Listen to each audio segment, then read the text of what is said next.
All right, so today we have the Tesla Model 3. This is a car that does not really need an introduction. It is the Tesla for the rest of us. And as a car enthusiast, I've been really curious about this car because I'm wondering, is it a car that I would actually enjoy to own? Would I enjoy driving on a daily basis? Is it something I should really consider? I'm a tech and gadget kind of guy, and I know a lot of car enthusiasts are as well. So this car kind of draws me in. But the real question is, if you have the need for speed and you're on a beautiful road like this on a beautiful sunny day, will this car satisfy you? We're gonna go for a drive and find out right now.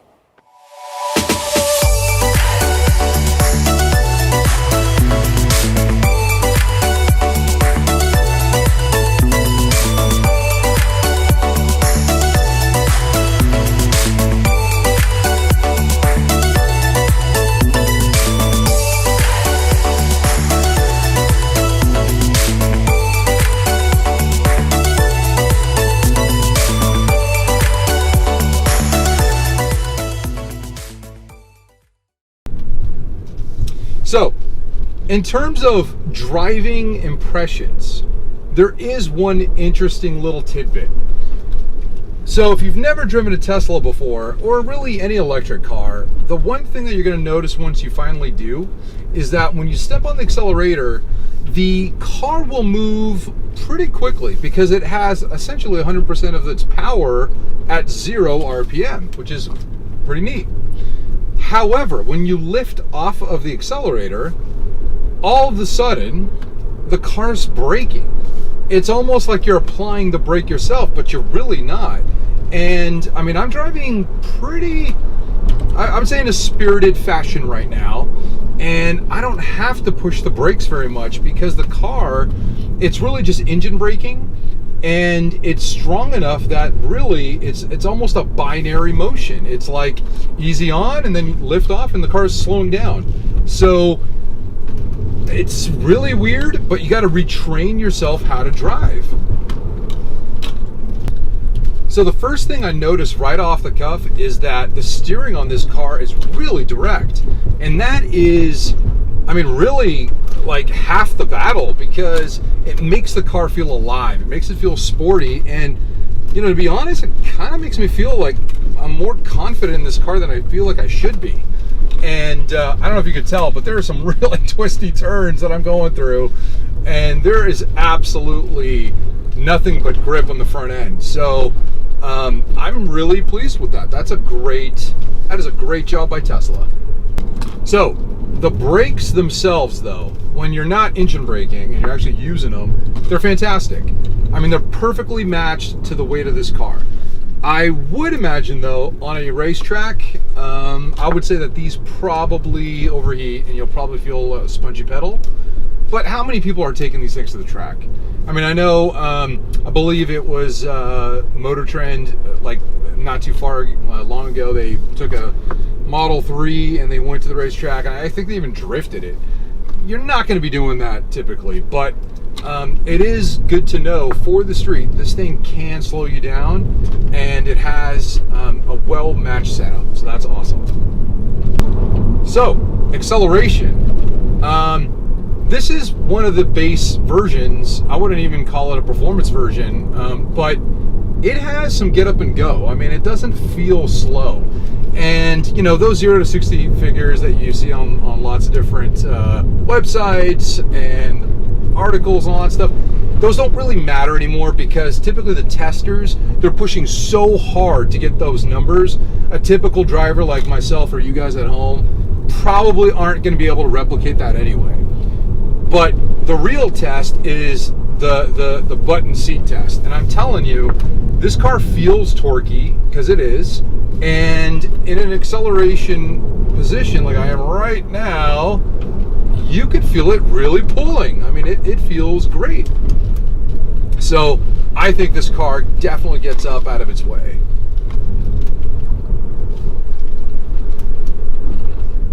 Let's talk about exhaust note. There isn't any. Is this car fun to drive? Well, I'm enjoying myself, but I think I'm enjoying myself more so because the road itself is really fun. I'm not sure that I'm enjoying myself in the Tesla. I think that this is a great car for getting you around, but I'm finding myself not enjoying the performance aspect of this car as much as I thought I would.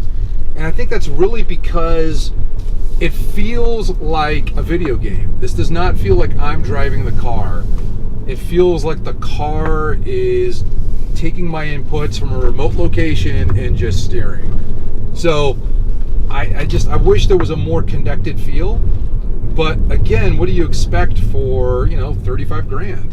I mean, that's still pretty amazing that you can get an electric car and do these kinds of things with that entry-level dollar figure.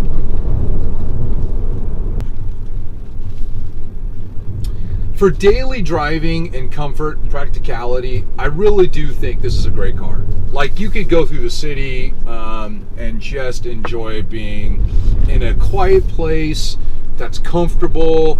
Obviously, everybody knows that these dashes are pretty Spartan. There's nothing really to distract you. You can just relax. And this has a trunk and a frunk, and that's a lot of space. I mean, you get a good amount of room in this car. So if you're just looking for transportation, I think this is a great car to consider, especially sub 40K.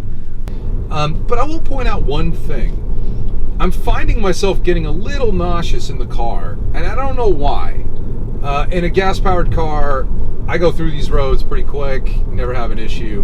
But in this car, there's something where it's making me feel a little sick, and I'm not really sure why. So, if anybody else has had a similar experience in their Model 3, write in the comments below. I'd love to hear your story on that. All right, guys, so that is our drive of the Model 3.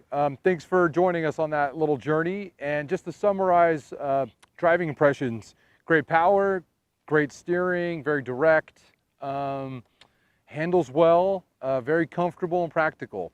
And I think if I'm driving in any metropolitan city, or if I'm in traffic, or if I want to go to Costco, this is the car you want to be in, honestly. It's great for all that stuff.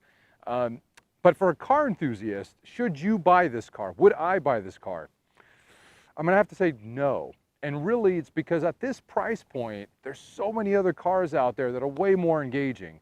I mean, the $40,000 to $60,000 range, which is really the price range you're going to be dealing with in reality if you're buying one of these things new.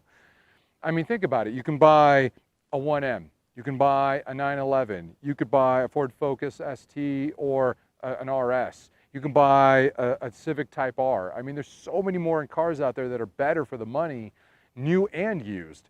So for my money, I'm going to pass on this as an enthusiast car. But I tell you what, if this is car number 2 or 3, it's perfect. So all that being said, guys, thanks for watching. Please leave your comments down below, and I'll see you on the next one.